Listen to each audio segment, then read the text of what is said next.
Salut à tous, on se retrouve dans une nouvelle vidéo et dans cette vidéo, on va analyser l'action Vinci. Alors là, on va commencer par l'analyse fondamentale et restez bien à la fin de la vidéo où vous aurez l'analyse technique du titre Vinci. Donc Vinci, qu'est-ce que c'est, hein? Vous connaissez forcément Vinci. C'est une société qui œuvre dans la construction, le bâtiment, avec notamment une activité poussée vers les bâtiments innovants, reliés à la technologie. Donc c'est une entreprise qui a de l'avenir, hein. C'est aussi un concessionnaire d'autoroutes, donc c'est une entreprise qui est vraiment très solide et qui fait partie des entreprises du CAC 40. Donc vous voyez que au niveau de Simply Wall Street, son point fort c'est la négociation à 19,3% en dessous de notre estimation à sa juste valeur, donc estimation de Simply Wall Street, hein, faut pas prendre ça pour argent comptant. Des bénéfices qui devraient augmenter autour des 7% cette année, un bénéfice qui a augmenté de 17,8 par an au cours des 5 dernières années, et se négocie un bon rapport qualité-prix, etc. Analyse du risque, petite trajectoire instable du dividende et un niveau de dette élevé forcément. Société qui emprunte beaucoup mais qui fait rentrer également beaucoup d'argent. Donc vous voyez qu'au niveau de la value, on est quand même bien avec un 5 sur 6, le futur incertain comme toujours, 1 sur 6, le passé qui était un peu plus florissant, 2 sur 6, santé de la société qui est bonne, hein, on a un 4 sur 6, et le dividende pareil, 4 sur 6, donc une société qui est intéressante. Au niveau de ses performances passées, donc comme on a vu, et ce qui nous intéresse, c'est la répartition des revenus et des dépenses, comment Vinci engrange des revenus. Donc vous voyez que Vinci, elle est axée sur la construction pour son plus gros revenu, hein, y compris avec Euravia. Donc on a 31,83 milliards d'euros d'entrée d'argent. On a Vinci Énergie dans le secteur de l'énergie. On a les tarifs réduits, donc Vinci Autoroute, les concessions autoroutières, donc pour 7 milliards d'euros. On a Cobra IS qui est également présente et les autres segments qui sont à peu près de la même valeur que Cobra IS. Donc l'ensemble de ces revenus pour la société Vinci, ça s'élève à 72 milliards d'euros. Donc vous avez un coût des ventes qui est assez important, hein. On est à 59,22 milliards d'euros, donc très conséquent. On a une marge brute de 12 milliards. Et du coup, on a d'autres dépenses qui viennent s'y greffer, hein, d'exploitation, administration, les autres dépenses, qui nous fait un gain net, un résultat net de 4,61 milliards d'euros, donc ce qui est quand même assez important. Au niveau du dividende de la société. Donc vous voyez qu'on a un dividende à 4,4%, on a un rendement du rachat 0,4% et un dividende à venir de 1,05 euros par action. Et ensuite, ça c'est le premier découpage, et après vous avez un autre découpage à 3,45 euros par action. Ok, il est payé en plusieurs fois le dividende, en 2 fois si je vous dis pas de bêtises.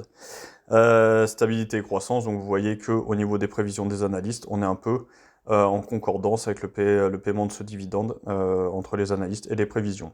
Donc, Vinci, hop, et ça nous donne un chiffre d'affaires qui est quand même assez intéressant. Donc on a les achats, les ventes, donc vous voyez que la plupart des analystes sont à l'achat, hein.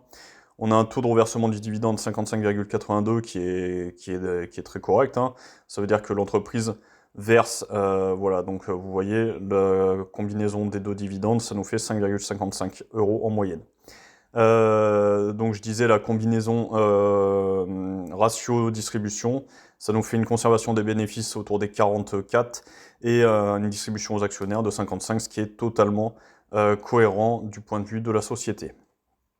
Au niveau des résultats de Vinci, bah, pas de surprise, hein. Vous voyez qu'on a un chiffre d'affaires croissant et un résultat net croissant, ce qui nous donnera, vous allez le voir juste après, au niveau de l'analyse graphique, une action qui se bonifie avec le temps et qui est aux alentours des 100 euros. Donc vous voyez qu'en 2016, on avait 38 milliards d'euros de chiffre d'affaires avec un résultat net de 2,5 milliards. Et en 2023, on arrive à 69, presque 70 milliards pour un résultat net de 4,70 milliards. Donc une action qui est intéressante, hein. Au niveau de l'évolution de son dividende, hop, on va aller le voir directement. Bon, après, c'est pas très clair parce qu'on a à chaque fois 2 versements de dividendes, mais vous voyez que c'est un dividende qui est versé depuis très très longtemps. On remonte à 92, où on avait là en une seule partie des dividendes, et après ça a commencé à se séquencer en deux dividendes en 2004. Donc vous voyez qu'on est sur des dividendes qui sont assez cohérents. et avec une fourchette en fonction du cours de l'action qui varie entre 2 et 5-6% de l'action. Donc là, on est en journalier. Donc Vinci, sur un point de vue court terme, donc on est en hausse, hein, il n'y a pas de surprise. On est hors des bandes de Bollinger, on est au-dessus des moyennes mobiles qui vont croiser vraisemblablement à la hausse. On a dépassé une résistance oblique qui nous tenait depuis le mois de septembre 2024. On a fait la cassure, le pullback et on est en train de redémarrer. Donc là, vu qu'on est hors des bandes de Bollinger, il y a des chances qu'on fasse une réintégration pour revenir à ce niveau-là, sur les 101, pour certainement repartir pour aller tester cette résistance sur les 106, 107. Et si ça continue, ça casse, on ira chercher, je pense, les 115 € sans trop de difficultés. Donc ça, c'est pour un volet court terme. Vous voyez qu'également on est passé au-dessus des 50 sur le RSI et que les signaux d'achat sont positifs sur le titre. Pour les investisseurs un peu plus long-termistes, on va se mettre en mensuel. Et Vinci, c'est quelque chose qui est vraiment très propre au niveau graphique. Vous voyez que depuis les années 97, même 96, le titre a eu une croissance qu'on pourrait appeler relativement linéaire, avec un investissement sur une période d'une trentaine d'années qui s'élève à 8582% à son plus haut, qui a été atteint au mois de mars 2024. Donc vous voyez vraiment un acteur vraiment solide et costaud. Alors d'un point de vue plus long terme, je vais nettoyer un peu le graphique. Donc vous voyez qu'on a un support, hop, qui est, hop, je pense qu'il y a eu le réajustement avec le versement de dividendes. Donc ça a décalé un peu les traits. Un support très long terme qui est ascendant à ce niveau-là. Et un support, on va dire, plus court terme, avec une oblique, hop, qui est comme ceci. Donc, à mon avis, si on prend hop, le titre, on a une résistance hop, oblique, donc comme ceci, pour le moment. On a un support qui augmente. On va avoir une grosse zone de support également ici, hein, sur les 85 €. Ça, c'est vraiment une zone importante. Le cours, il y a deux options. Soit il arrive à franchir et on va certainement construire pour repartir de l'avant. Donc aller retester, comme je vous le dis, les 115. Soit on considère qu'il y a peut-être moyen de voir, mais bon, ça c'est assez à long terme et on n'a pas tracé la deuxième jambe, mais on peut voir potentiellement mensuel, donc une épaule gauche, la tête, et potentiellement on peut avoir une épaule droite. Donc ça nous ferait une épaule tête-épaule, donc figure de trading. Et en général, on reporte la dimension de la tête sur la cassure de la ligne de coup. Donc ce qui nous ferait revenir, je pense, ici, donc sur le support. Donc vous auriez, hop, je vais nettoyer un peu, hop.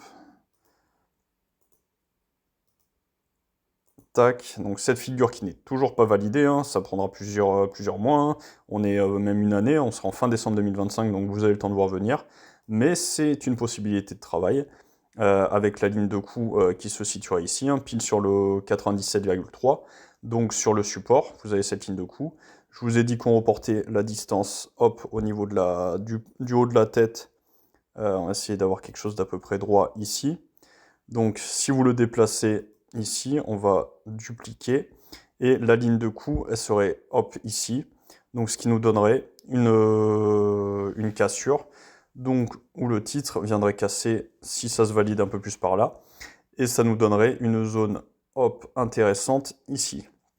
Avec une zone d'achat sur les 80. Donc ça, c'est je le répète, une hypothèse de travail.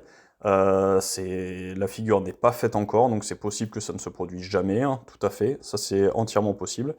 Mais si jamais vous voyez une seconde épaule apparaître, je vous conseille de surveiller la ligne de coup, et si cette dernière a vraiment cassé, j'attendrai que le titre revienne sur les 85, 80, ce qui sera en corrélation avec le support, pour éventuellement initier une position, parce que comme vous l'avez vu au niveau des fondamentaux, Vinci c'est vraiment un titre qui est très intéressant, qui est bien géré, société bien gérée, Alors après, il va y avoir l'histoire des sessions au niveau des autoroutes. Est-ce que ça sera fait, est-ce que ça sera pas fait? On n'en sait rien, pas de boule de cristal, hein. Mais pour le moment, c'est une action haussière et qui est vraiment, vraiment intéressante, je trouve, à avoir en portefeuille et sur du long terme. Voilà, j'espère que cette action de Vinci vous aura plu. N'hésitez pas à liker, à vous abonner, à partager, ça aide pour le référencement de la vidéo, ça aide à me faire connaître. Et voilà, merci à tous ceux qui sont abonnés. Je vous dis à bientôt dans une nouvelle vidéo. Prenez soin de vous. Ciao!